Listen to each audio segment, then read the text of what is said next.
जब ये सब कहते हैं ना तुझसे नहीं होगा, तो सबसे इम्पॉर्टेंट चीज़ होती है कि खुद पे बिलीव करना।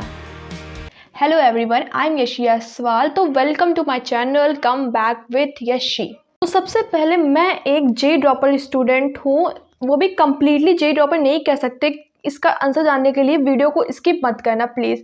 तो जो ये आप देख रहे हो ना कि ये बहुत सीरियस लड़की है, ये लड़की सीरियस नहीं है। इसने अपनी लाइफ में बहुत डाउनफॉल्स और अप डाउन वगैरह सब देखे हैं।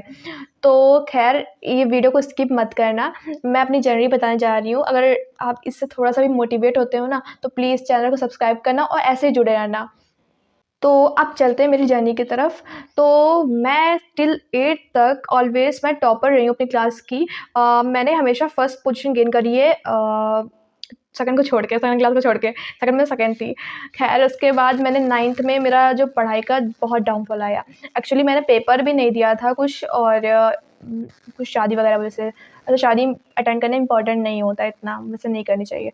तो खैर उसी वजह से मैंने पेपर छोड़ दिए 1-2 और मेरी पोजीशन डाउन हो गई। वैसे देखा जाए अगर मैं पेपर दिए होते ना तो मेरी भले परसेंटेज कम आता, बट मेरी पोजीशन फर्स्ट थी। देन उसके बाद मेरा 10th में मैंने बहुत मेहनत करी। देन उसके बाद मेरा फिर भी 86.6 रह गया, बट ठीक है, अच्छा है। मैंने गलतियाँ भी करी थी, उसी तरह से मार्क्स दिए एग्ज़ाम ने। और उसके बाद मैंने 11th में 86.6 अच्छा होता है, तो मैंने मोटिवेट हो गई थोड़ा। तो उसके बाद मैंने पीसीएम लिया। पीसीएम लेके 11th में मैंने प्रिपरेशन करी, जे प्रिपरेशन करना स्टार्ट कर दी।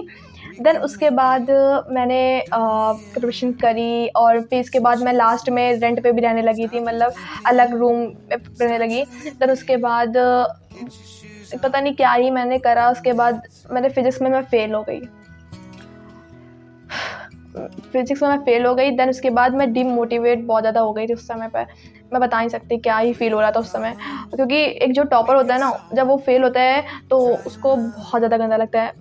टॉपर नहीं कह सकते, एवरेज तो कह ही सकते हैं, एवरेज तो थे ही ना। तो बहुत ज़्यादा बुरा लगा और मैं घर आ गई। उसके बाद फिर मैंने 12th में फिर से स्टडी करनी स्टार्ट करी।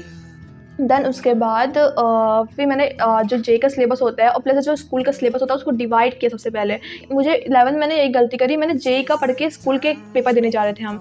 तो उसके बाद मैंने फिर जे प्रिपरेशन अच्छे से करी, स्कूल की भी करी और सब कुछ सही चल रहा था। देन फिर कुछ इशू की वजह से मुझे जे प्रिपरेशन छोड़नी पड़ी।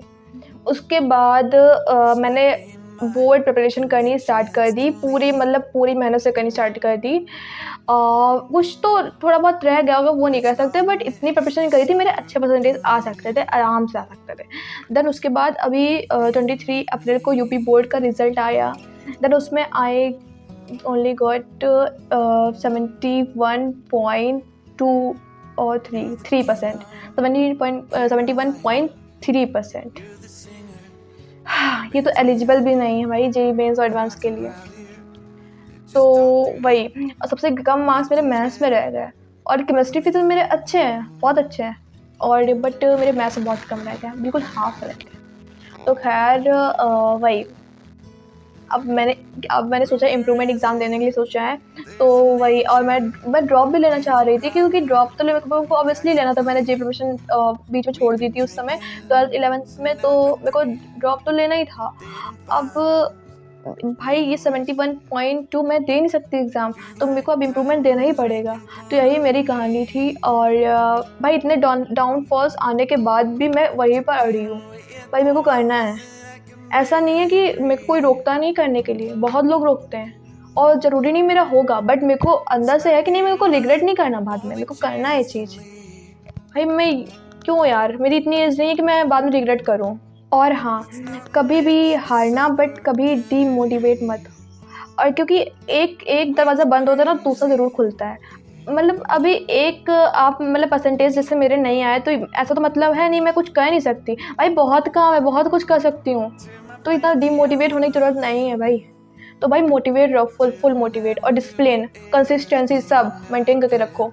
और मैं यही कहूँगी लास्ट में, रख हौसला, वो मंज़र भी आएगा, प्यासे के पास चलकर समंदर भी आएगा। यूँ ना थक कर बैठ मंजिल के मुसाफिर, वो मंजिल भी आएगी और मंजिल पाने का मज़ा भी आएगा। और इसी शायरी के साथ ये मेरा वीडियो ख़त्म होता है। थैंक यू, नमस्ते नमस्ते।